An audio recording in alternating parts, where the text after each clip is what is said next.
Kinupkop si Hana ng mag-asawang Canadian nationals noong siya ay 10 taong gulang pa lamang at dinala sa Canada. Ngunit nang malaman niya ang kanyang tunay na pagkatao, ay dali-dali siyang bumalik sa Pilipinas upang makapiling ang kanyang tunay na pamilya na isa palang bilyonaryo. Ngunit isang bagay ang ipinakausap sa kanya ng kanyang mga magulang, at yun ay ang alamin kung bakit hindi nagtatagal ang kanilang mga kasambahay sa kanilang mansyon, at magagawa lamang niya yun kung magpapanggap siyang kasambahay ng kanilang mansyon. Hindi naman nagdalawang isip si Hana na sundin ang pakiusap ng mga magulang. Kaya nang dumating siya sa mansyon ay kagad siyang nagtrabaho muna upang alamin kung ano ang pamamalakad ng kanilang mayordoma. At hindi niya inaasahan ang bagay na kanyang natuklasan tungkol sa mayordoma. Dahil ang mayordoma pala ang may pakana kung bakit hindi nagtatagal ang kanilang mga kasambahay. Ano nga kaya ang ginagawa ng mayordomang ito sa mga kasambahay? At ano kaya ang gagawin ng mayordoma sa oras na malaman nitong si Hana pala ang nawawalang anak ng kanyang mga amo? Tunghayan natin ang kapana-panabik na istoryang ito.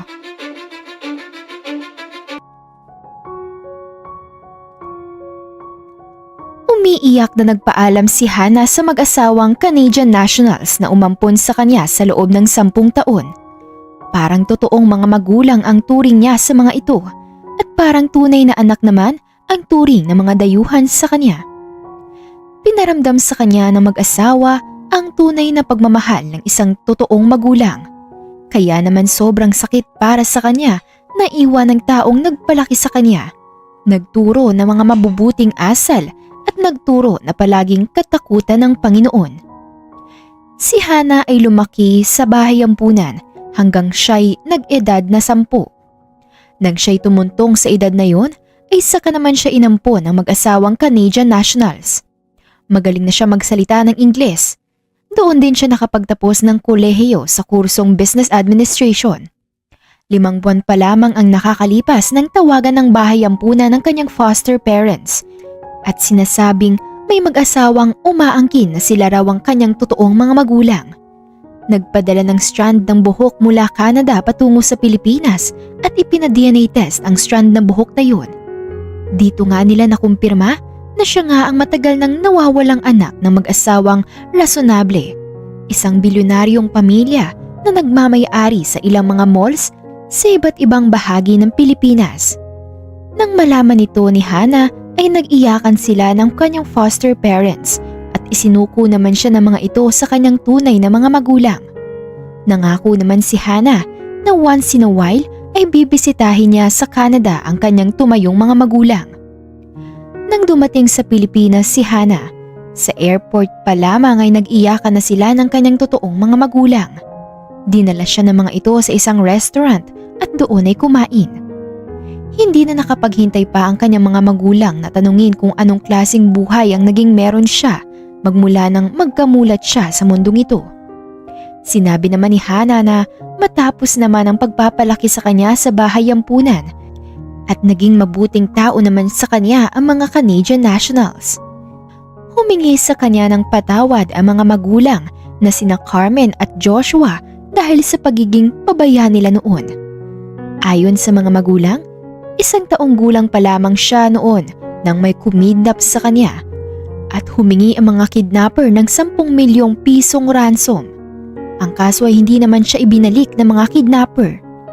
Matapos noon ay hindi na nila nalaman kung ano ang mga sumunod na nangyari sa buhay ni Hana. Namalayan na lamang nilang nasa bahay ampunan na pala ito. Hindi muna siya dinala ng kanyang mga magulang sa kanilang mansyon. Sa halip ay nagrenta ang kanyang mga magulang ng isang condo unit sa Pasay upang doon muna sila pansamantalang tumira. Isang umaga ay kinausap siya ng kanyang mga magulang. "Hana, may pakiusap sana kami sa'yo," sabi ni Carmen. "Ano po yun, Mama?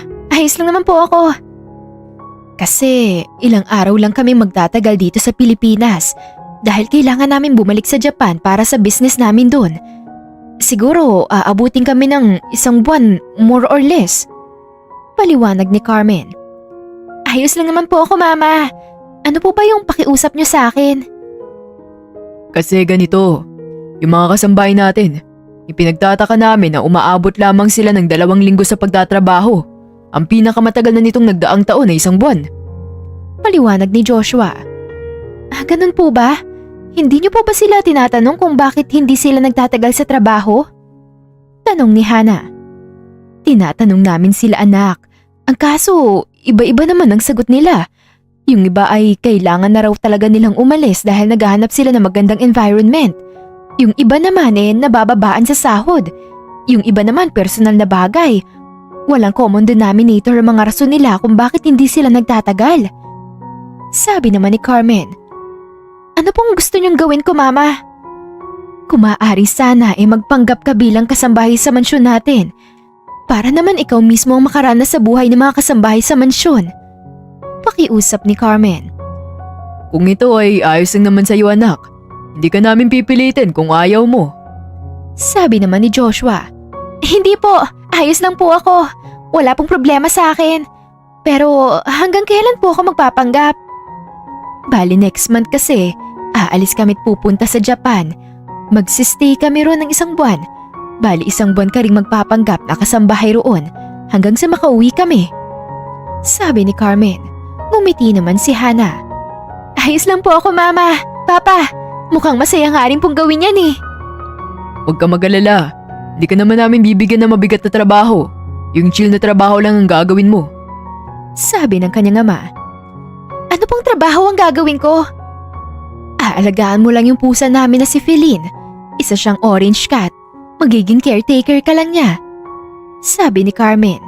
Umabot sa tenga ang ngiti ni Hana. Ganun po ba? Hindi naman po pala mabigat ang trabahong yun eh. Ang totoo, mahilig po ako sa mga pusa kaya masaya po ako. Masaya kaming marinig yan kung ganun. Sabi ni Joshua. Sa loob ng 1 buwan ay gumawa ng maraming alaala sina Carmen at Joshua kay Hana bago sila bumalik patungo sa Japan. Kung saan-saan sila nagpunta, kagaya na lang ng Boracay, Surigao, Palawan, Baguio at Batanes. Sinaguro nilang magiging sulit ang kanilang mga araw bago sila muling maghiwalay. Pagkatapos nga ng 1 buwan ay nagtungo na sa Japan sina Carmen at Joshua at si Hana naman ay pumasok na bilang caretaker ng pusa ng kanyang mga magulang. Nasa labas pa lamang ng gate ng mansyon ay namangha na si Hana dahil sa laki ng mansyon ng kanyang mga magulang. Hindi sumagi sa isipan niya na darating ang araw na makikilala niya ang mga magulang niya at may ganito pa kalaking bahay. Pakiramdam niya ay namumuhay siya sa kanyang pangarap. Pinapasok na siya ng gwardya sa loob ng mansyon at lalo siyang namangha dahil sa ganda ng loob ng bahay. Lahat ng bagay na makikita ay mukhang mamahalin. Pakiramdam niya ay kapag nakabasag siya roon ng 1 baso ay katumbas na yun ang sahod niya sa loob ng kalahating buwan. Madam, siya po si Hana. Siya po yung bagong caretaker ng alagang pusa ni na Sir at Madam. Sabi ng gwardyang naghatid sa kanya. Ang mayordoma ay nasa edad 40 na at may mahaba itong buhok. Nakasuot ito ng isang magandang kasuotan. Ang mayordoma, bagamat nakangiti at mukhang madaling pakisamahan, ay kakaiba naman ang naramdaman ni Hana. May kakaiba siyang nararamdaman nang una pa lang niyang makita ang mayordoma. Isang pakiramdam na hindi niya maipaliwanag kung ano at para saan. Anong pangalan mo, Iha? Tanong ng mayordoma. Ako po si Hana. Bale, ako po ang magiging caretaker ng alaga ni na Madam at Sir habang wala pa po sila rito. Sinuri siya ng maigi ng mayordoma mula ulo hanggang paa. Napakaganda mo namang bata, Iha. Sigurado ka bang naparito ka para lang maging caretaker ng mga pusa? May alam ka ba sa mga pusa? Opo, marami po akong alam pagdating sa mga pusa. Kasi mahilig po ako talaga sa mga pusa. Ganun ba? Ako nga pala ang mayordoma ng mansyon na to. In short, sa tuwing wala rito si Ma'am at Sir, ako ang tagapangalaga nitong mansyon. Malaki ang tiwala nila sa akin, kaya umabot ako sa posisyong to. 10 years ba naman ako nagtatrabaho rito eh. Ako ang pinakamatagal nilang kasama sa bahay. Ganun po ba? Sigurado pong may dahilan kaya po nakuha niyo ang tiwala nila. Ano nga po palang pwede kong itawag sa inyo? Tawagin mo na lang akong Ma'am Tasha. Sige po, Ma'am Tasha.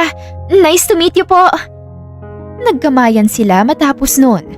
Ipinakilala na siya ni Ma'am Tasha sa iba pang mga kasambahay, mga hardinero at sa lahat ng nagtatrabaho sa mansyon. Sinabi rin ni Ma'am Tasha kung saan siya matutulog. Sa third floor ito ng mansyon kung saan kasama niya ang iba pang kasambahay. Ako nga pala si Hana. Ako yung magiging caretaker ng alagang pusa ni na Sir at Madam. Unang araw ko pala ngayon sa trabaho.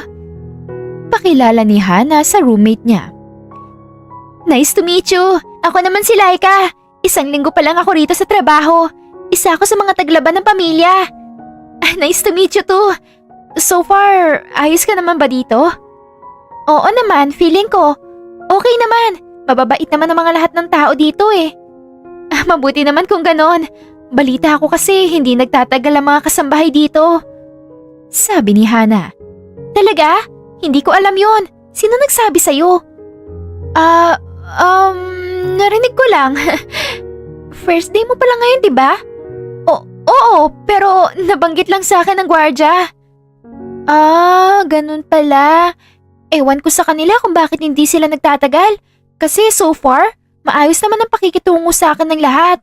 Alam mo naman sa trabaho, isa sa mga dahilan kaya ka tumatagal ay dahil sa mga katrabaho mo. Kapag hindi magandang environment sa trabaho, talagang mapaparesign ka. Nakangiting sabi ni Laika. Mumiti na lamang si Hana. Unang araw pa lamang niya sa trabaho ay nakagaanan na niya ng loob si Laika. Kinabukasan na siya'y nagsimula sa pagtatrabaho. Isang umaga ay tinalian niya ang pusang si Feline na isang Maine Coon at pinalakad niya ito sa labas ng mansyon at dinala sa hardin. Sa hardin ay naroon ang isang lalaki na nasa edad 40 na. Bagamat may edad na, ay makikita pa rin sa pangangatawan nito ang kakisigan. Pati ang itsura nito ay hindi maitatangging matinik ito sa mga kababaihan noong kanyang kabataan. Magandang araw po sa inyo, Kuya Larry! Pagbati ni Hana nang nakangiti. Isa si Larry sa mga naipakilala ni Ma'am Tasha sa kanya noong unang araw niya sa mansyon. Oh, ikaw pala. Ano nga ulit pangalan mo, Iha? Sabi ni Larry. Ako po si Hana. Ako po yung bago rito sa mansyon. Nilalakad ko lang po itong mga alagang pusa ni Ma'am at Sir. Ako po kasi ang caretaker ng mga pusang to. Oh, kamusta naman ang unang araw mo rito sa mansyon? Okay naman po, Kuya Larry. Mababait naman po ang lahat sa akin. Mabuti kung ganon. Sige po, Kuya Larry. Pagagalain ko lang po tong pusa para naman hindi siya palaging nakakulong sa loob. O sige, ingat ka anak ha. At talagaan mo ng mabuti ang alaga ni na Sir at Madam. Mahal na mahal nila ang pusang yan. Para na nilang sariling anak yan eh. Sabi pa ni Larry at tumawa pa. Ganon po ba? Kung ganon, parang kapatid ko na rin po pala si Feline. Sabi naman ni Hana at tumawa rin. Parang kapatid? Ano ibig mo sabihin? Wala ho. Sige po, alis na po ako. Nagpatuloy sa paglalakad si Hana at nilibot pa ang iba pang parte ng hardin. Maraming magagandang bulaklak ang makikita. May mga bubuyog pang umaaligid sa ilang mga bulaklak. Napakagandang umaga para kay Hana, ngunit hindi para kay Ma'am Tasha. Dahil na makita ni Ma'am Tasha si Hana nakausap si Larry at nakikipagtawanan pa, ay lubos na kumulo ang dugo niya dahil sa sobrang galit at selos. Si Ma'am Tasha kasi ay may lihim na pagtingin kay Larry. Lahat ng babaeng kumakausap kay Larry ay kinagagalitan niya. Pakiramdam niya ay lahat ng babaeng kumakausap rito ay may gusto sa lalaki. Hana, kabago-bago mo pa lang rito pero kung makipagharutan ka na kay Larry, parang natagal mo siyang kilala. Humanda ka sa akin. Sisiguraduhin kong hindi ka magtatagal dito sa mansyon. Sabi ni Ma'am Tasha sa kanyang isipan habang matalimang titig kay Hana. Nang maghapon ay nilalaro ni Hana si Feline sa sala ng bahay nang lapitan siya ni Ma'am Tasha. Hana, pumili ka nga ng mga gulay at prutas sa palengke. Heto ang listahan ng mga dapat mong bilhin. Utos ni Ma'am Tasha sa kanya na ikinagulat ni Hana dahil nga hindi naman yun kasama sa kanyang trabaho. Ano po? Alam kong narinig mong sinabi ko, Hana.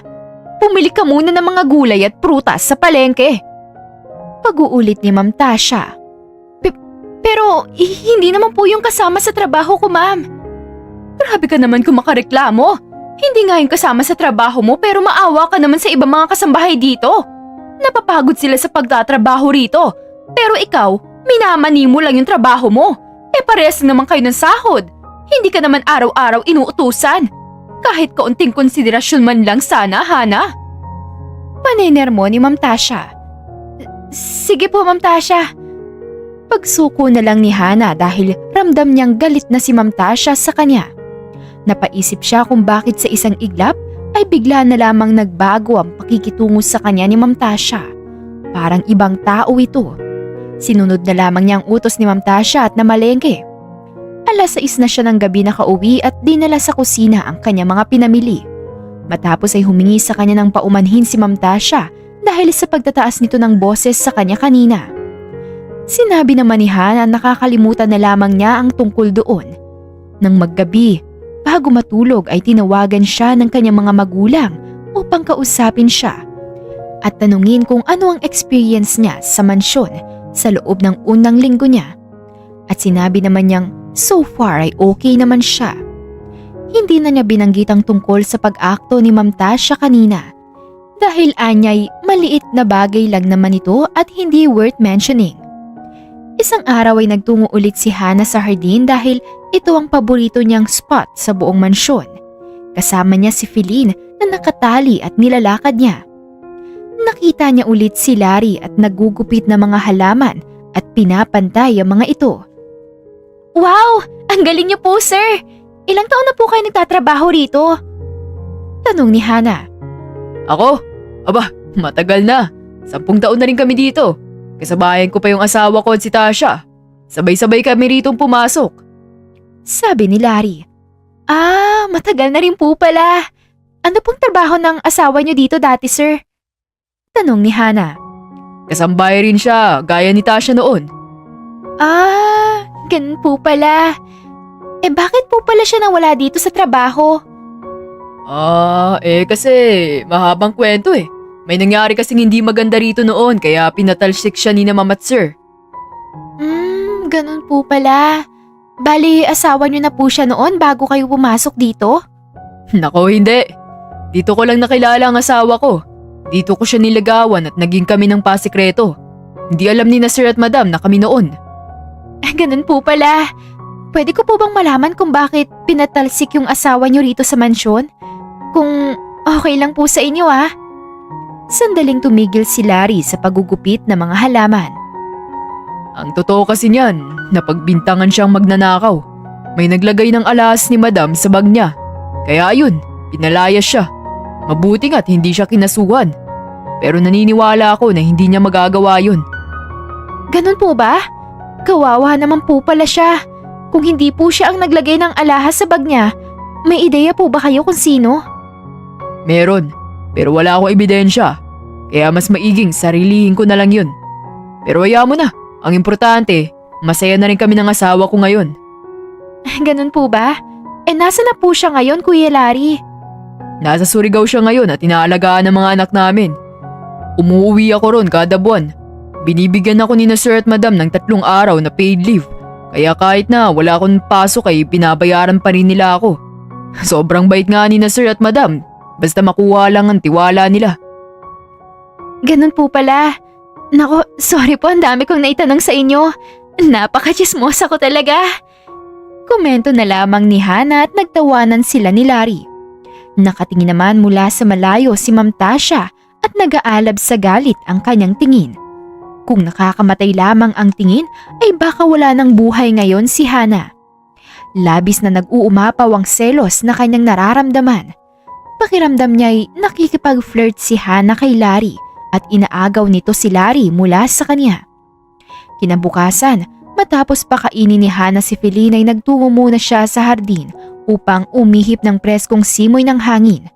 Mula sa malayo ay nakita niya si Ma'am Tasha na nakatingin kay Larry na nagdidilig ng tubig sa mga halaman gamit ang isang mahabang hose. Hindi lang simpleng tingin ang ibinibigay ni Ma'am Tasha kay Larry. May halo itong admiration, kaya naman bahagyang nagulat si Hana dahil alam niyang alam ni Ma'am Tasha na meron ng asawa si Larry sa probinsya. Kung totoo ang hinala ni Hana, ay maaaring may gusto si Ma'am Tasha kay Larry. Ngunit hinuha pa lamang niya yun, kung kaya't binura niya din yun kaagad sa kanyang isipan. Magandang umaga po, Ma'am Tasha. Ano pong ginagawa niyo rito? Tanong ni Hana. At bakit ka nandito sa labas ng mansyon? Hindi mo naman kasama si Philin kaya hindi mo pwedeng sabihin na nilalakad mo lang siya. Sabi ni Ma'am Tasha. Ayun po ba? Naisipan ko lang pong pumunta rito para magpahangin. Dumura si Ma'am Tasha. Pweh! Magpahangin! Siguro ay may iba kang intensyon dito sa hardin, no? Siguro may pinupuntahan ka rito? Ano po? Hindi po. Sino naman pong pupuntahan ko rito wala naman pong ibang tao rito maliban kay Kuya Larry. Simula ngayon, pinagbabawalan na kitang pumunta rito sa hardin. Naiintindihan mo ba? Pasensya na po, Ma'am Tasha, pero pwede ko po bang malaman kung bakit? Sinabi po kasi sa akin ni na Ma'am at Sir na pwede naman daw po ako magpunta rito sa hardin. Sabi ni Hana, pero ang totoo ay wala namang sinabi ang kanyang mga magulang tungkol doon. Pwes, wala sila rito at hanggang wala sila rito, ako ang masusunod dito sa loob at labas ng mansyon. Naiintindihan mo?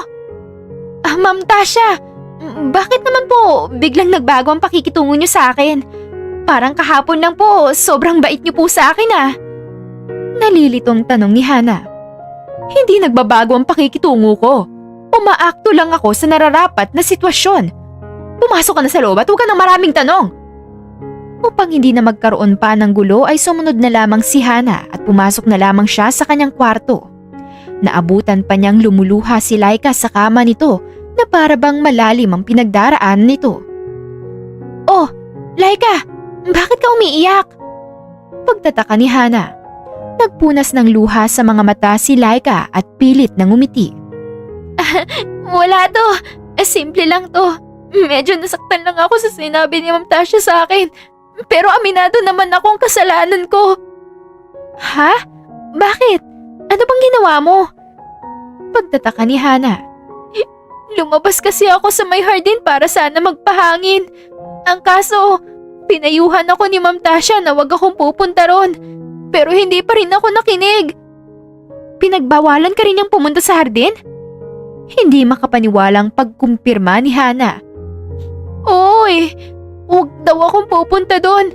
Tinanong ko pa siya kung bakit hindi pwede. Pero hindi naman siya sumasagot. Tugon ni Laika. Laika, pinagbawalan din niya akong pumunta ron. Napagbuntong hininga si Laika. Hana, feeling ko may gusto siya kay Kuya Larry. At ayaw niyang may ibang babaeng kausap si Kuya Larry. Parang nagsiselo siya. Yun nga rin ang tingin ko Nakita ko siya kanina nakatingin kay Kuya Larry. Yung tingin na para bang may admiration. Ani Hana. Tama ngang hinala ko kung ganun. Mabait naman si Ma'am Tasha. Basta ayaw lang talaga niyang hindi siya sinusunod. Lalo na pagdating kay Kuya Larry. Masyado nga lang sobrang response niya pagdating sa pagseselos niya. Pero hindi ba't may asawa na si Kuya Larry? Tanong ni Hana. Oo, meron na nga siyang asawa. Nasa probinsya. Pero mukhang gusto pa yata ni Ma'am Tasha na ahasin si Kuya Larry. Pero hindi naman tama na idadamay niya tayo sa pagkagusto niya kay Kuya Larry. Hindi tama na pinagseselosan niya tayo. Kasi wala naman tayong masamang hangarin sa pagpunta sa hardin. Nandun lang din naman tayo para magpahangin. Paliwanag ni Hana. Wala naman tayo magagawa. Dahil siya ang inatasan ni na Sir at Ma'am na magbantay habang wala sila. Kailangan natin siyang sundin. Sabi na lamang ni Laika.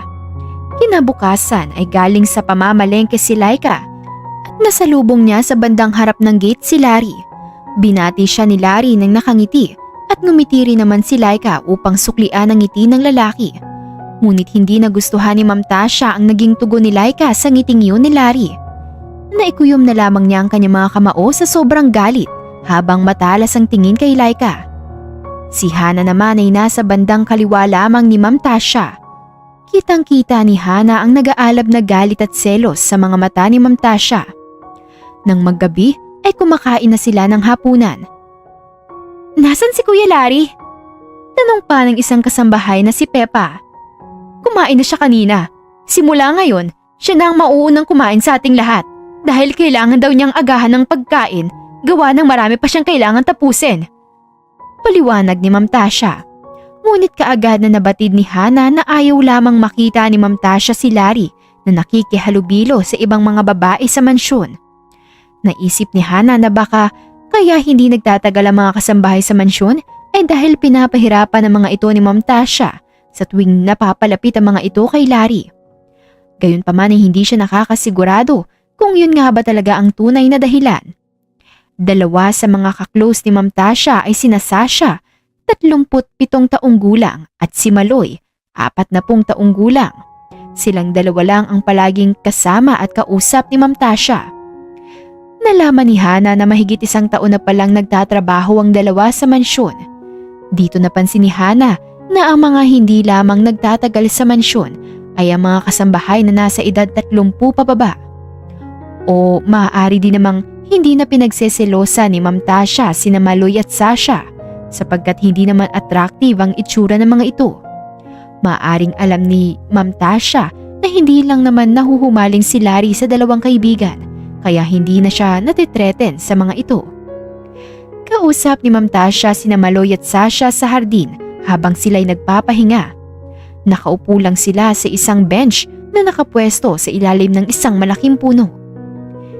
Tasha, ang akala ko ba 2 linggo lang ay mapapasuko mo na yung si Laika? Anyari? Bakit hindi pa rin nagre-resign yan hanggang ngayon? Sabi ni Sasha. Hindi ko nga alam dyan eh. Mukhang ang laki ng pangangailangan. Sabi naman ni Ma'am Tasha na halatang aburido sa impormasyong yun. Napahalukip-kip pa ito sa mga braso sa pagka-inber na. Baka naman hindi pa ganun kalala ang mga nagagawa mo sa kanya. Sabi naman ni Maloy at tumawa. Ganun ba? Dapat ba ay mas lalo ko siyang pahirapan? Ano namang paghihirap ang gagawin ko sa kanya? Eh kung iset up mo kaya siya, kagaya ng ginawa mo noon kay Perla, hindi ba't nilagyan mo ng pera ang bag niya nung nakaraang buwan para palabasin na magnanakaw siya? Sabi ni Sasha. Oo, mabuti nga sa kanya dahil sobrang makatitig kay Larry ang malandi. Sabi ni Ma'am Tasha. Tingnan natin, yun din ang last resort ko. Mabuti nga yung ideya mo hanggat wala pa rito sina Ma'am at Sir. Grabe Ma'am Tasha no? Grabe talaga yung trust na nakuha mo kina Sir at Madam. Biruin mo, binigyan kanila ng authority para magsisante ng mga empleyado habang wala sila rito sa mansyon? Basta ba ay may sapat na dahilan? Sabi ni Maloy. Iyan ang produkto ng 10 taon kong pagtatrabaho rito.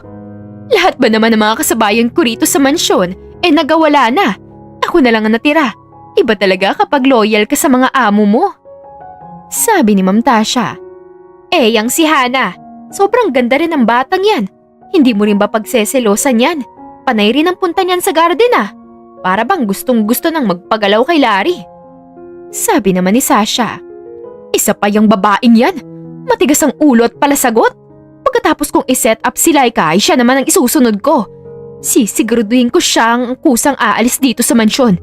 Kaya tulungan niyo akong kusa siyang sumuko para mas mapadali ang pagpapatalsik natin sa kanya. Sabi ni Ma'am Tasha. Oo naman, kami na ang bahala. Sabi ni Maloy. Habang nilalaro ni Hana si Feline sa sala ay nilapitan siya ni na Maloy at Sasha. Ang swerte mo Hana no? Kasi sobrang simple lang ng trabaho mo. Magkano nga ulit sweldo mo? Tanong ni Maloy. Pasensya na po pero hindi ko po pwedeng i-disclose yun. Paliwanag ni Hana. Ay, ano ka ba? Tayo-tayo lang naman eh. Hindi naman yung malalaman ni na Sir at Madam. Sabi ni Maloy. Pasensya na po talaga. Hindi ko po talaga pwedeng sabihin. Pero hindi naman po malaki ang sweldo ko. Naaayon naman po sa trabaho ko. Sabi ni Hana.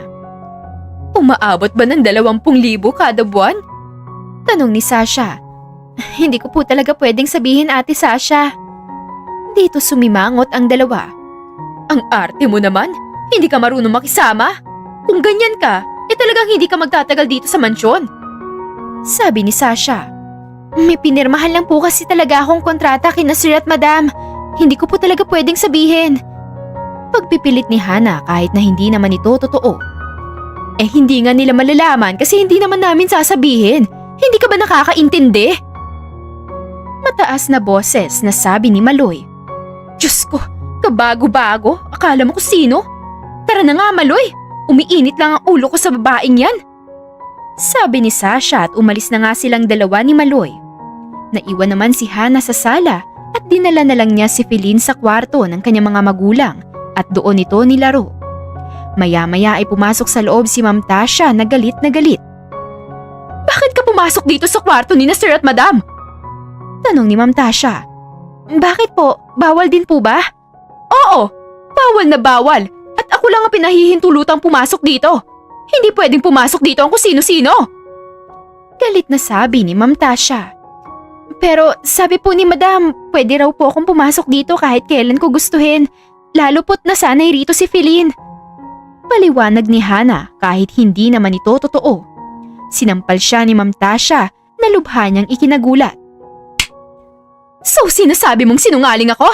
Sinasabi mo ba na gumagawa ako ng sariling batas dito sa mansyon? Napahawak sa pisngi si Hana dahil may kalakasan ng sampal na iyon. Hindi naman po, Ma'am Tasha. Yun lang po kasi ang sinabi sa akin ni na Sir at Madam. Huwag naman po kayo magalit sa akin. Sabi ni Hana. Lalabas ka ng kwarto o palalayasin kita rito sa mansyon? Hindi mo lang siguro alam, pero may karapatan ako magtanggal ng mga empleyado rito kung may sapat na dahilan. Sasabihin ko lang naman kina Sir at Madam na hindi ka marunong sumunod sa mga ipinag-uutos ko at siguradong aaprubahan nila ang pagpapatalsik ko sa'yo. Pananakot ni Ma'am Tasha. Pero hindi naman po pwede yun, Ma'am Tasha. Bakit po ba ang init ng dugo niyo sa akin? Tinatanong mo pa hindi ka nga marunong makinig sa mga instruction ko? Kung ako sa'yo, mag-resign ka na at maghanap ka ng trabaho na ikaw ang boss. Hindi po ako magre-resign dahil sina Sir at Madam po nagpapasahod sa akin. Silang lang po ang susundin ko. Hindi naman po porket kayo po ang nakakataas ang posisyon dito sa mansyon, pwede nyo na akong sisantehin ng bigla-bigla na lang. At saka, wala po kayong karapatang saktan ako. Hinila ni Ma'am Tasha ang kanyang buhok. Sumasagot-sagot ka pa talaga ha? Gusto mong putulin ko yung dila mong babae ka ha? Huwag mo lalong pinapainit ang ulo ko, Hana. Masama ako magalit. Pananakot ni Ma'am Tasha at binitawan na siya, sabay tulak sa kanya. Lumabas ka na rito at dalhin mo yung si Feline sa kwarto mo. Doon mo yung pakainit at alagaan. Napakataas naman ang tingin mo sa sarili mo para maglamas-pasok dito sa kwarto ni na Sir at Madam. Matuto kang lumugar ha. Dali-dali nang kinuha ni Hana si Feline at dinala ito sa kanyang kwarto. Gusto sanang isumbong ni Hana si Ma'am Tasha sa kanyang mga magulang, pero minabuti niyang huwag na lamang istorbuhin ang pananatili ng mga ito sa Japan. Ayaw niyang mag-alala sa kanyang kalagayan ang mga magulang. Anya'y malalaman din naman ng mga ito sa kanyang mga magulang sa kanyang pag-uwi. Kinabukasan ay kinuha ni Hana ang loob ni Ma'am Tasha upang sila'y magkasundo. Ayaw kasi niyang magtrabaho ng may kaalitan. Ngunit hindi na bumalik pa ang dating pagiging maamo ni Ma'am Tasha. Ipinaramdam sa kanya ni Ma'am Tasha na ayaw nito sa kanya. Tila ba estilo ito ni Ma'am Tasha upang kusa siyang sumuko sa trabaho at mag-resign. Dito na pumasok sa kanyang realisasyon na ito rin marahil ang dahilan kung bakit hindi nagtagal ang mga kasambahay sa mansyon. Ngayon ay nalilinawan na siya. Kumpirmado na niya ito. Alam na niya sa wakas ang tunay na dahilan. Ng mga sumunod na araw ay napapansin ni Hana ang malamig na trato ni Ma'am Tasha kay Laika. Sa tuwing tinatanong ni Laika si Ma'am Tasha tungkol sa ilan sa mga trabaho sa bahay, ay palaging pabalang ang sagot ni Ma'am Tasha. Naaawa naman si Hana sa tuwing nakikita niya si Laika na tinatrato ni Ma'am Tasha sa ganoong paraan. Kapansin-pansin din ang panay na utos ni na Sasha at Maloy kay Laika. Kahit hindi naman ito trabaho ni Laika, ay ipinapagawa ng mga ito sa dalaga. Isang gabi ay kinausap niya si Laika sa kanilang kwarto. Laika, napapansin ko na sobrang nahihirapan ka na rito sa mansyon. Hindi magandang trato sa'yo ni Ma'am Tasha at Ate Sasha at Ate Maloy. Sabi ni Hana. Kaya nga hindi ko rin maintindihan kung bakit bigla na lang lumamig ang pakikitungo nila sa akin. Tingin ko gusto kanilang sumuko sa trabaho at mag-resign. Sabi ni Hana. Pero bakit nila gagawin yun? Wala naman ako naalalang masama na ginawa ko sa kanila ha. Dahil maganda ka at bata. Natatakot si Ma'am Tasha na baka magkagusto sa'yo si Kuya Larry. Paliwanag ni Hana. Feeling ko nga rin yan ang dahilan. Baka nagkasundo silang tatlo na pahirapan ako para kusa na ako sumuko. Ginagawa rin nila yun sa akin. Dinadamay nila tayo sa pagiging selosa niya. Hindi naman niya pwedeng gawin to sa atin, tama ba? Wala naman tayong magagawa dahil siya ang boss natin dito sa mansyon. Sina Madam at Sir naman, bihira lang naman sila dito sa mansyon dahil palagi silang busy sa trabaho. Huwag nating payagan na apihin nila tayo. Kahit na anong mangyari, huwag kang magre-resign. Sabi ni Hana. Pinag-iisipan ko na nga mag-resign dahil ayoko ng trabaho na may kagalit. Ang kaso nga naman, hindi ko magawang mag-resign dahil kailangan ko ang pera. Bakit? Ano bang gagawin mo sa pera? Tanong ni Hana. May sakit kasi ang mga magulang ko. Nasa ospital silang dalawa. Pareho silang may sakit sa bato at kailangan nila ng maintenance. Ako lang sa aming magkakapatid ang inaasahan nila dahil ang ate at kuya ko may kanya-kanya ng mga asawa. Sabi ni Laika. Nako, huwag ka mag-alala, Laika. Tutulungan kita sa pagpapagamot soon. Hintayin mo lang. Sabi ni Hana. Ha? Anong ibig mong sabihin? I mean, mag-aambag ako sa pang-maintenance ng mga magulang mo. Ano ka ba? Kahit wag na. Siguradong may sarili kang problema sa pinansyal. Parehas lang naman tayo ng sahod dito Buti sana kung kalakihan ng sahod natin. Sabi ni Laika. Basta, wag kang aalis dito ha. Kahit na anong mangyari at anong gawin nilang pang-aabuso sa'yo, magpakatatag ka lang. Matatapos din yun soon. Ngumiti lamang si Laika. Salamat Hana ha. Kung hindi dahil sa'yo, baka wala na ako rito. Kahit papaano, nabigyan mo ko ng comfort. Teka nga. Ikaw ba? Saan ang probinsya mo? Ha?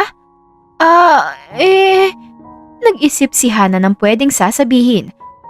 Wala akong probinsya. Taga dito ako sa Maynila. Dito na ako lumaki. Oh, I see. Nasaan ang pamilya mo? Nasa Taguig sila. Ganun ba? Medyo malapit lang pala dito. Pwede mong dalawin kapag araw ng day off mo. Buti ka pa. Ako kasi taga Bataan pa, sobrang malayo. Hindi komportable si Hana na magsinungaling, ngunit alam niyang mauunawaan din naman siya ni Laika sa oras na ipagtapat niya ang totoo dito. Samantala, isang araw ay nakita ni Hana si Ma'am Tasha na may turok ito sa kanyang braso. May bulak kasi ron at nakatape. Hello po Ma'am Tasha! Ano pong nangyari dyan sa braso niyo? Nasugatan po ba kayo? Tanong ni Hana. Inakutan lamang siya ng mata ni Tasha na tila ba nais nitong sabihin na wag siyang magtanong. Umalis lamang si Ma'am Tasha nang hindi siya pinapansin. Napadaan naman si Pepa. Hindi yan nasugatan si Ma'am Tasha. Sabi ni Pepa. Ano pong nangyari sa braso niya, Ate Pepa? Narinig ko yan si Ma'am Tasha na may kausap sa phone. Nagpaturok yan nung gluta ba yun? Yung 4-drip glutathione? Magandang araw ang effect nun sa katawan. Maganda ba ang effect nun? Ang narinig ko kasi, gusto raw niyang pumuti at kumitis ang balat niya. Di ba delikado yun kasi hindi raw yun FDA approved? Hindi nga siya FDA approved para pampaputi, pero approved din siya ng ibang bagay. Basically, maganda siya, antioxidant sa katawan. Paliwanag ni Hana. Sus! Hindi ako naniniwala na kaya siya nagpapagluta dahil antioxidant na yan. Gusto lang niyang gumanda at bumata ang itsura niya. Chismosang sabi ni Pepa. Paano mo naman nasabi? Ewan ko kung ako lang ha, pero halata namang insecure yan sa mga batang kasambahay rito. Lalo na sa inyo ni Laika, pati yung ibang mga dating kasambahay. Ibang ugali niya sa mga bata at magagandang kasambahay. Pero sa aming mga losyang, okay naman sa kanya. Sabi ni Pepa. Ganun po ba? Wala naman po sigurong masama kung magpaganda siya. Lahat naman po tayo gustong gumanda, di po ba? Basta sa totoong mga registered nurse lang naman siya magpapaturok, wala naman po sigurong problema yun. Sa kwarto ni Ma'am Tasha ay nagpahatid siya ng mga kung ano-anong kolorete sa kanyang muka. Si Ma'am Tasha ay masasabing maganda naman, lalo na sa kanyang edad na 40. Kaya lamang ay lumalabas na sa kanyang muka ang mga wrinkles na tanda ng kanyang katandaan. At totoo nga ang sinabi ni Pepa na labis siyang nai-insecure sa mga kabataang kababaihan. Si Ma'am Tasha ay byuda na sa kanyang unang asawa. Namatay ang una niyang asawa bago pa man siya magtatrabaho sa mansyon. Hindi siya nabigyan ng pagkakataon na magkaroon ng mga anak. Kaya ngayon ay mag-isa na lamang siya sa buhay. Ayaw niyang maghanap ng ibang lalaki dahil tanging si Larry lamang ang nais niyang makasama habang buhay. Kaya ginagawa niya ang lahat para akitin ito mula sa asawa nito na nasa probinsya. Hanggang ngayon ay umaasa pa rin siyang maaangkin niya din balang araw si Larry. Baliw na baliw siya rito. Hindi pa niya nasasabi kay Larry ang kanyang tunay na nararamdaman. Ngunit alam naman ito ni Larry dahil ngayon ay mas lalong halata ang mga motibong ipinapakita niya kay Larry. Matapos niyang magbihis at maglagay ng mga kung ano-ano sa kanyang muka, ay kumuha siya ng tinapay at juice sa kusina at dinala niya ito kay Larry na noon ay babad sa araw hanggang sa nanggugupit na ng mga halaman. Ano ka ba naman, Larry? Magpahinga ka man lang. Kanina ka pa dyan nagtatrabaho. O heto't magmerienda ka muna. Sabi ni Ma'am Tasha. Naku Tasha, maraming salamat dito ah. Na-appreciate ko to ng sobra. Wala lang yun. Kain ka muna rito sa gilid. Sabi ni Ma'am Tasha. Naupo nga sila sa isang bench na nasisilungan ng isang mataas na puno at doon nila pinagsaluhan ang pagkaing inihanda ni Ma'am Tasha. Kumusta nga pala si Cynthia sa probinsya at ang mga anak ninyo? Tanong ni Ma'am Tasha. Naku, okay na okay naman sila. Tinaasan kasi ni na Sir at Madam ang pasahod nila sa akin. Kaya kahit na papaano, nakakatulong na yung dagdag na sahod ko para sa pangangailangan ng mga anak namin sa school. Ganun ba? Mabait talaga yang si Madam. May gagawin ka ba ngayong Sabado? Ngayong Sabado? Wala naman. Magpapahinga lang ako. Baka naman gusto mong sumama sa akin na manood ng sine. May binili kasi akong 2 ticket. Ang kaso hindi makakasama sina Sasha at Maloy. Sayang naman kung hindi yung magagamit. Kaya naisip kong ikaw na lang. Naku Tasha, salamat na lang pero hindi ako mahilig sa mga sine. Mas gusto ko pang matulog na lang sa day off ko kaysa magpunta sa kung saan-saan. Nainis si Tasha sa sinabing ito ni Larry, ngunit hindi naman niya ito ipinakita. Ganun ba? Baka naman gusto mo lang subukan, di ba? Malay mo naman magustuhan mo. Pasensya ka na talaga, pero gusto ko talaga magpahinga sa Sabado. Kung gusto mo, yayain mo na lang sila Pepa, o hindi kaya si Hana o si Laika. Ganun ba? Sige, kung ganun. Sabi ni Ma'am Tasha. Siya nga pala, pakisabi na lang kay Laika na naiwan niya yung libro niya rito sa bench kaninang umaga. Nagbasa kasi siya rito ng libro kanina eh. Nagpunta siya rito? Oo, nagpunta nga siya. At ano namang ginawa niya rito? Tanong ni Ma'am Tasha. Wala naman siyang masyadong ginagawa rito. Siguro nagpahangin lang habang nagbabasa ng libro. Alam mo naman dito, maraming puno kaya sariwa at malamig ang hangin. Sige. Ako nang magbabalik sa kanya ng libro niya. Sabi ni Ma'am Tasha.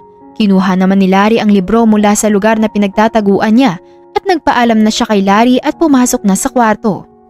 Samantala, naglalabada ng mga kurtina at kumot at kung ano-ano pang mga tela sa mansyon si Laika sa washing area.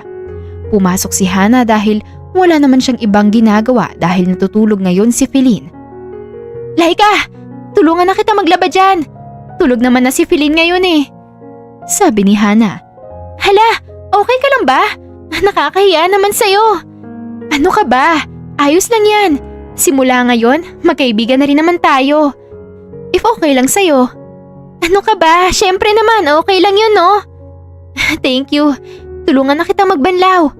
Grabe, ang lalaki pala talaga ng mga nilalabhan mo. Sabi ni Hana. Mabuti nga gumana yung washing machine eh. Kasi madalas hindi yan gumagana. Paano mo naman nasabi? Sabi ni na Ate Maloy at Ate Sasha. Tugon ni Laika. Pero sinubukan mong paandarin? Hindi eh. Naniwala na lang ako sa kanila kasi sabi nila. Next time kapag may sinabi silang sira ang washing machine, subukan mo pa ring paandarin. Baka kasi nagsisinungaling lang sila para pahirapan ka sa paglalaba at kusa kang sumuko rito sa pagtatrabaho mo. Sabi ni Hana. Oo nga no, matry ko nga yan sa susunod. Maya-maya ay biglang bumukas ang pinto at galit na pumasok si Mrs. Tasha. Ano to? Tanong ni Ma'am Tasha nang makita si Hana na tinutulungan si Laika sa paglalaba. Tinutulungan ko lang po si Laika sa paglalaba. Tulog na po kasi si Feline at wala rin po akong ginagawa. Wala kang ginagawa? Kung wala kang ginagawa at gusto mong makatulong, pwes, maglinis ka sa sala. Hindi yung tinutulungan mo si Laika sa trabaho niya kahit na alam mo namang bayad siya rito. Galit na sabi ni Ma'am Tasha. Hana, sige na, lumabas ka na. Hayaan mo na ako rito. Baka madamay ka pa sa galit ni Ma'am Tasha. Sabi ni Laika. Naawa naman si Hana. Labas! Sigaw ni Ma'am Tasha kay Hana na ikinagulat pa niya. Pero nagmadali na lang siyang lumabas ng kwarto, ngunit nanatili lang siya sa may pinto. Sa loob ng washing area ay tumayo si Laika dahil sobrang talim ng tingin sa kanya ni Ma'am Tasha na para bang sobrang lalim ng galit nito sa kanya. Nakita ni Laika ang libro na hawak ni Ma'am Tasha. Ma'am Tasha, bakit po? May sasabihin po ba kayo? Nakita mo tong libro na to?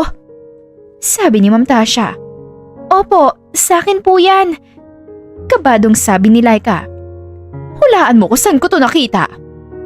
Dito na lalong kinabahan si Laika nang ma-realize niya na alam ni Ma'am Tasha na nagpunta siya sa hardin habang nagpapaturok ng gluta si Ma'am Tasha kaninang umaga. Hindi ko po alam, Ma'am Tasha. Sa hardin niyo po ba yun nakita? Kaya po pala kanina ko pa po hinahanap. Nandun lang po pala. So are you saying na hindi ka nagpupunta ron? Hindi po, Ma'am Tasha. Sa takot ni Laika ay nagawa niyang magsinungaling. Malakas na isinampal ni Ma'am Tasha ang libro sa pisngi ni Laika. Sobrang lakas nito kaya dinig ni Hana mula sa labas ang pagdampi ng libro sa pisngi ni Laika. Kaagad na pumasok si Hana sa kwarto dahil sa sobrang pag-aalala para kay Laika. Napaiyak na lang si Laika habang hawak-hawak ang kanyang pisngi na namumula sa sakit. Dinuro-duro pa ni Ma'am Tasha si Laika habang dumidikit ang dulo ng daliri nito sa sentido niya. Ikaw, ang landi-landi mo rin ano? Sinadya mong iwan yung libro mo doon para magkaroon ka ng ulit ng chance na makita si Larry ano? Pag-aaskusa ni Ma'am Tasha. Humarang si Hana sa harapan ni Ma'am Tasha. Tama na po! Huwag niyo naman pong duro-duruin si Laika! Umalis ka! Pagbabanta ni Ma'am Tasha ng maotoridad. Tama na pong pang-aapi niyo sa amin, lalo na kay Laika. Hindi kayo ang boss namin at wala po kayong karapatang sakta ng isa sa aming dalawa. Sinampal ni Ma'am Tasha si Hana ng malakas sa pisngi. Halos tumilapon si Hana sa lakas ng sampal na yun. Mabuti na lamang at nasalo niya ang sarili. Tama na po yan, Ma'am Tasha. Huwag niyo na pong idamay si Hana. Wala po siyang kinalaman dito. Umiiyak na pagmamakaawa ni Laika. Tumahimik ka, Laika! May oras ka rin sa akin. Uunahin ko lang tong isang malanding babaeng ito. Sabi ni Ma'am Tasha at hinawakan sa buhok si Hana at niloblob si Hana sa planggana na may lamang tubig na hindi pa nalalagyan ng mga labahin. Ilang beses niyang niloblob doon si Hana at hindi naman nakahinga ang babae. Si Laika naman ay sigaw ng sigaw sa pagmamakaawa na tigilan na ni Ma'am Tasha ang kanyang ginagawa rito. Ano? Ha? Ano? Makikialam ka pa sa akin, ha? Ha? Ha? Ano? Sagot! Hindi kaagad nakasagot si Hana dahil hinahabol pa niya ang kanyang hininga. Ano? Ha? Hindi ka pa matututo, ha? Sagot! Sigaw ni Ma'am Tasha at muling nilublob sa planggana si Hana ng 10 segundo sa kanya itutuluyang binitawan. Ayan! Ha! Siguro naman simula ngayon na hindi mo na ako kakalabanin, hindi ba? Subukan mo kung galitin sa susunod dahil mas lalong malupit pa dyan ang matitikman mo sa akin. Huwag na huwag mong sasagarin ang pasensya ko, Hana. Naiintindihan mo? Sigaw ni Ma'am Tasha. Napatakip na lamang si Laika sa bibig habang kumakabog ng malala ang kanyang puso dahil alam niyang siya na ang isusunod ni Ma'am Tasha. Tumayo si Ma'am Tasha at si Laika naman ang kanyang sinamaan ng tingin. Tama na po, Madam! Ayoko na pong masaktan! Aalis na po ako sa mansyon kung yan po ang gusto niyo! Magre-resign na po ako! Ni Laika. Talaga? Magre-resign ka na? Opo, Ma'am Tasha. Alis na po ako rito. Huwag niyo lang po kaming saktan. Mabuti kung ganon. Sarili mong desisyon yan at wag na wag mo akong babaliktarin. At baka sabihin mong pinilit kitang mag-resign dahil susundan kita sa probinsya mo sa Bataan. Naiintindihan mo? Opo! Opo! Bukas na ang huling araw mo rito sa mansyon.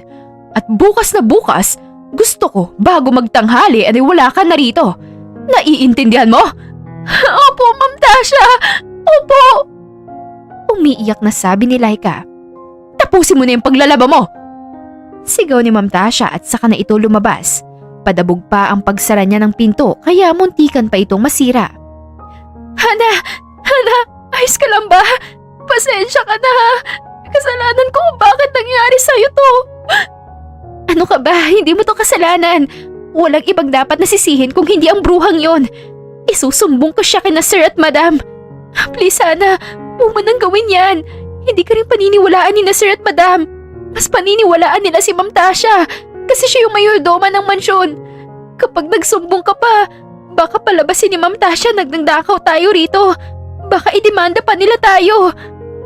Laika, huwag ka mag-alala. Hindi yun mangyayari. Magtiwala ka sa akin. Umiyak na lamang si Laika matapos noon. Matapos maglaban ni Laika ay kumain na sila at nagtungo sa kanilang kwarto upang matulog. Ngunit iyak ng iyak pa rin si Laika na tila ba na trauma ito sa nangyari kanina. Hindi ito makatulog. Awang-awa naman si Hana. Kinabukasan ay nagising si Hana nang wala na ang mga gamit ni Laika sa kanyang kwarto. Dali-dali siyang bumaba at nasalubong niya si Pepa. Ate Pepa, nasa na po si Laika? Nako, umalis na siya, kani-kanina lang. Nagulat at naawa naman si Hana. Hindi pa naman din niya nakukuha ang numero ni Laika kung kaya't hindi niya ito matatawagan. Mga anong oras po siya umalis? Siguro mga 7:30, mga ganon. Bakit mo tinatanong? Hindi po siya pwedeng lumayas dito sa bahay dahil wala naman po siyang ginagawang masama. Dumating si Ma'am Tasha at kasama nito si Sasha at si Maloy. At sino ka para gumawa ng sarili mong batas dito sa mansyon ha? Taas kilay na tanong ni Ma'am Tasha. Dahil ako ang anak ng may-ari ng mansyon na to. Sabi ni Hana nang may matalas na tingin kay Ma'am Tasha. Sabay-sabay na nagtawa na naman si Ma'am Tasha, Sasha at Maloy. Ano raw? Siya raw ang anak ni na Sir at Madam? Nasisiraan na ba siya ng bait? Tumatawang sabi ni Maloy. Yan ang napapala niya sa paglunod ni Ma'am Tasha sa kanya kahapon. Baka tinamaan ang utak. Tumatawa namang sabi ni Sasha. Tumigil sa pagtawa si Ma'am Tasha at humakbang palapit kay Hana at sinamaan ito ng tingin. Matapos ay itinulak niya ang noo ni Hana gamit ang dulo ng kanyang daliri, dahilan upang mapaatras naman si Hana. Si Hana naman ay patuloy pa rin ang matalas na tingin kay Ma'am Tasha. Hoy, babae ka! May lakas ka ng loob para magsinungaling at magpakilala bilang anak ni na Sir at Madam? Walang anak si na Sir at Madam na katulad mo! Naubusan na ng pasensya si Hana sa pagtulak sa kanya ni Ma'am Tasha, kaya tinampal niya ang kamay ni Ma'am Tasha, dahilan upang manlisik ang mga mata nito sa galit. Sinaktan mo ko? Walang hiya ka! Sabi ni Ma'am Tasha at sasampalin sana si Hana, ngunit sinalo ni Hana ang kamay ni Ma'am Tasha at malakas itong pinakawalan. Huwag na huwag mong idadapo sa akin yung marumi mong kamay, dahil kapag ginawa mo yan, hindi mo magugustuhan ang gagawin ko sa'yo. Nag-aalab sa galit na sabi ni Hana at lumabas na siya ng bahay upang sundan si Laika. Saktong 8:00 na ng umaga at umasa siyang maaabutan pa niya si Laika sa bus station patungong Bataan. Sumakay siya ng isang ride-sharing app upang hindi siya maipit sa traffic. 8:30 AM na makarating na siya sa bus station. Nagtungo siya sa bus na paggawing Bataan at doon hinanap si Laika. Dahil sa dami ng tao ay nahirapan siyang hanapin ang dalaga. Ngunit mabuti na lamang at namataan pa rin niya ito sa may dulo ng pila na nakaupo sa isang bench. Umiiyak si Laika roon na parang isang bata. Tinabihan niya ng upo si Laika. Laika, bakit nandito ka? Pauwi ka na ba? Hindi ko alam, Hana. Pinaplano ko nang umuwi pero napag-isipan kong kailangan ako ng pamilya ko. Nahihiya ako umuwi sa probinsya dahil ako lang yung inaasahan nila. Kailangan ko maghanap ng ibang trabaho dito sa Maynila. Laika, sinabi ko naman sa'yo, di ba? Magtiwala ka lang sa akin. Kaya bakit ka umalis? Pero kailangan ko nang umalis dahil pinapalayas na ako ni Ma'am Tasha. Laika, may dapat kang malaman tungkol sa akin. Nagpunas ng luha sa mga mata si Laika habang nalilitong tinapunan ng tingin si Hana. Anong ibig mong sabihin, Hana? Ang totoo niyan, ako ang matagal nang nawawala na anak ni Sir at Madam. Nanlaki ang mga mata ni Laika sa kanyang narinig. Gayunpaman ay hirap siyang paniwalaan yun. Ano ka ba, Hana? Huwag ka nga magsalita ng ganyan. Laika, ako nga ang matagal nang nawawalang anak ni Sir at Madam. Nung nakaraang 2 buwan lang nila ako nahanap. Pero nakiusap sila sa akin na magpanggap muna ang kasambahay para alamin kung bakit hindi nagtatagal ang mga kasambahay sa mansyon. Paliwanag ni Hana, ngunit hindi makapaniwala si Laika. Gusto mo bang kumpirmahin? Sabi ni Hana. Tumango si Laika. Kinuha ni Hana ang kanyang phone sa bulsa ng pantalon at ipinakita kay Laika ang mga litrato ng kanyang mga magulang noong nagbakasyon sila sa Boracay. Napatakip sa bibig si Laika nang makita ang mga litrato. Kung ganon, totoo nga. Oo, Laika. Kaya sumama ka na sa akin at bumalik na tayo sa mansyon. Hindi ako papayag na may gawin silang masama sa'yo. Alam na ba ni Ma'am Tasha ang tungkol sa'yo? Sinabi ko sa kanila kanina, pero as expected, hindi sila naniniwala. Kung hindi sila naniniwala, siguradong sasaktan pa rin niya tayo. Ayoko nang bumalik pa sa mansyon hanggat nandun si Ma'am Tasha. Natatakot na ako sa kanya, Hana. Ganun ba? Sa susunod na araw ay darating na dito sina Mama at Papa. Uuwi rin dito sila saglit. Huwag ka mag-alala. Ipapakilala na nila ako bilang matagal na nilang nawawalang anak. Mabuti pa ay mag-check-in ka muna sa hotel at dun ka muna tumira ng panandalian. Niyakap ni Laika si Hana dahil sa kasiyahan. Matapos ay dinala na nga ni Hana si Laika sa isang hotel at siya nang nagbayad doon para sa 2 araw na pananatili ni Laika roon. Nag-abot din siya ng 1,000 kay Laika para sa pangkain nito. Nang dumating si Hana sa mansyon ay sinalubong siya ni Ma'am Tasha. At saan ka nagpunta, ha? Tanong ni Ma'am Tasha. Wala kang pakialam. Matapang na sabi ni Hana. Nainsulto si Ma'am Tasha kaya sasampalin na sana niya ng malakas si Hana, ngunit sinalo ni Hana ang kamay niya. Hinding-hindi mo na ako masasaktan ngayon, Ma'am Tasha. Matagal ako nagtiis, pero hinding-hindi na ako papayag ngayon. Ang lakas ng loob mo! Sigaw ni Ma'am Tasha na nag-aalboroto sa galit. Binitawan ni Hana ang kamay ni Ma'am Tasha ng marahas. Oo, malakas ang loob ko dahil wala akong dahilan para matakot sa'yo. Sabi ni Hana at naglakad na siya papasok sa kanyang kwarto sa 3rd floor ng mansyon. Napahiya naman si Ma'am Tasha kina Maloy, Pepa, Sasha at sa iba pang mga kasambahay na naroon. Maging si Larry ay nasaksihan ng pagpatol ni Hana kay Ma'am Tasha dahil kakapasok lang nito sa mansyon. Samantala ay sobrang galit naman ni Ma'am Tasha kay Hana. Sinundan niya ito papunta sa kwarto niya. Nakalak na ang pinto ngunit pilit itong binubuksan ni Ma'am Tasha. Buksan mo ang pinto, Hana! Buksan mo ang pinto! Sigaw ni Ma'am Tasha na namumulan na sa galit. Ngunit ayaw siyang pagbuksan ang pinto ni Hana. Guard! Guard! Tumawag kayo ng guard! Kalad ka rin yung babaeng ito palabas ng mansyon! Simula ngayon, sinesisante ko na siya! Sige po ma'am, magtatawag po ako ng guard. Sabi ng isang kasambahay. Bilisan mo! Maya-maya ay dumating ang gwardya. Guard, sirain mo ang pinto at kalad ka rin mo palabas ng kwarto ang Hana na yan! Utos ni Ma'am Tasha. Naku, pasensya na po ma'am, pero tumawag po kahapon si sir. Sinabi po niyang nagsumbong sa kanya si Hana. At anong sinumbong niya? Na namimisikal daw po kayo. At niyuniwala sila? Hindi ko po alam pero sinabi po niyang darating na raw po sila sa susunod na araw. Bale, kasama po niyang darating ang matagal na niyang nawawalang anak. Sabi ng gwardya. Nahanap na nila ang anak nila? Gulat na sabi ni Ma'am Tasha. Opo.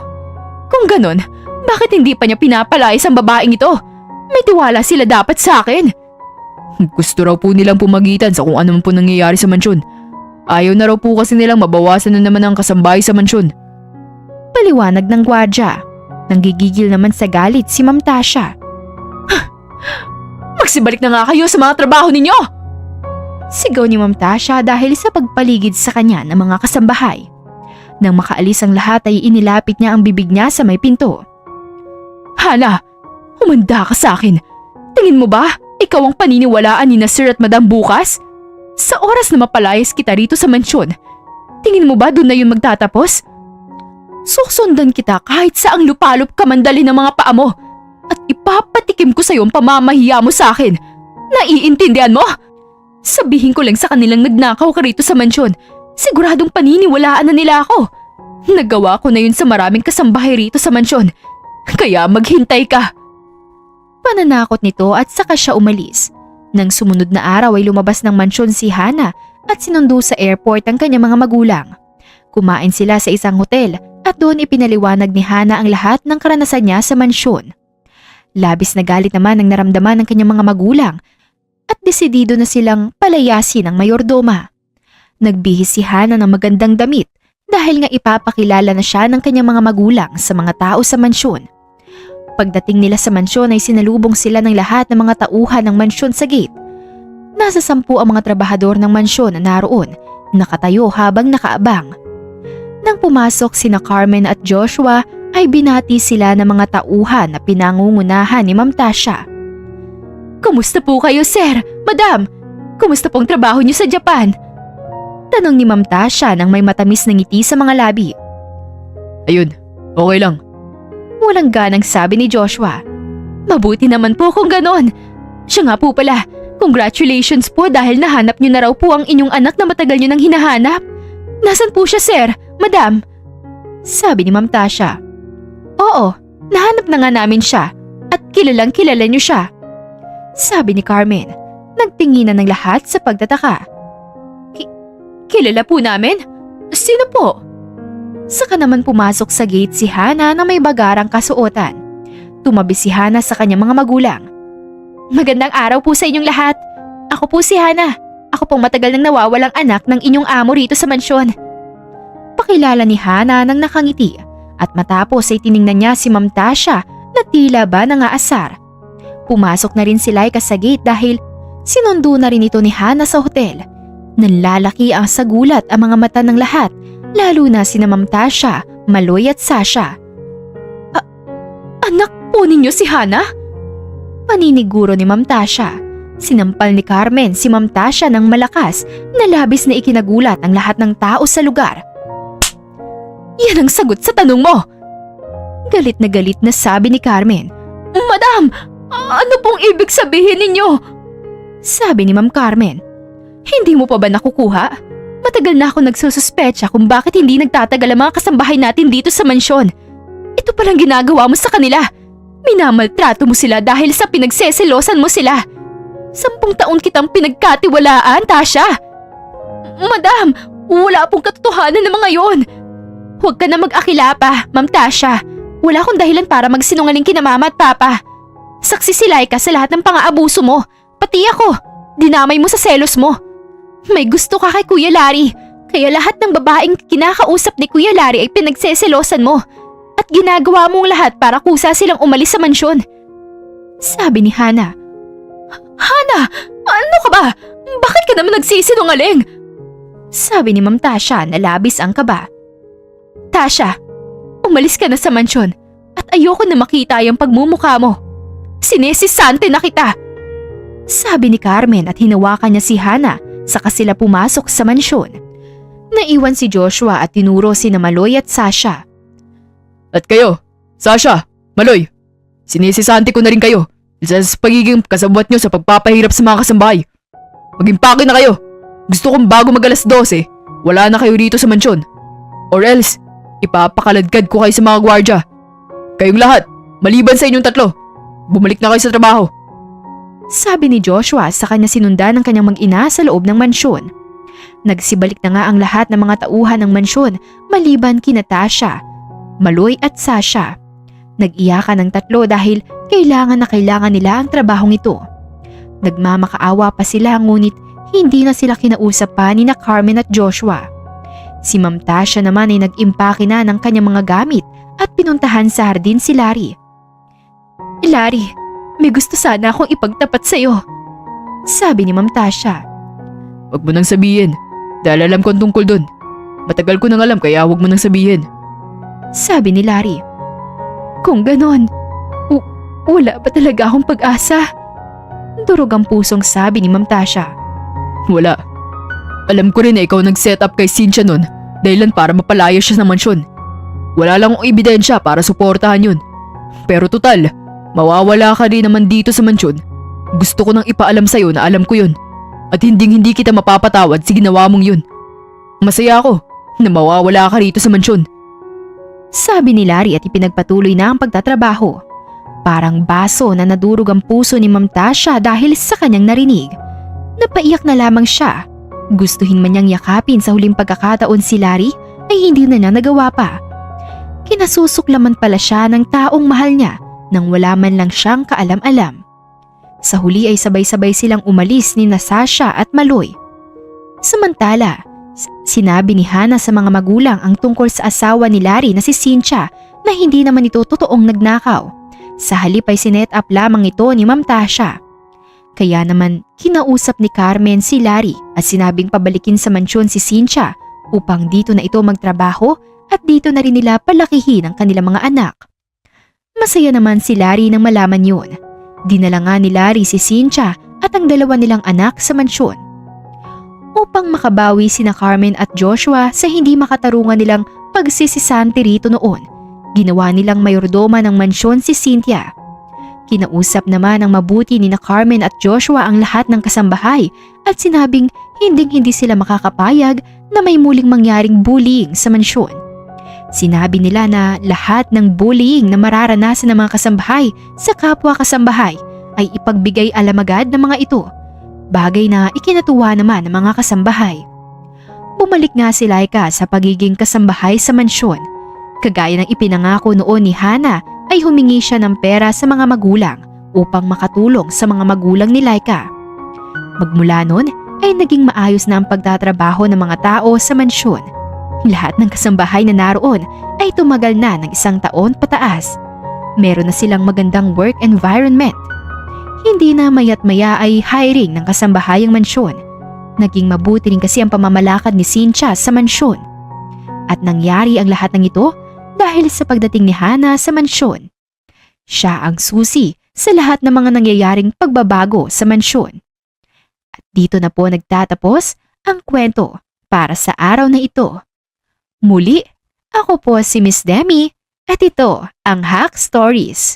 Marami pong salamat at hanggang sa muli, paalam!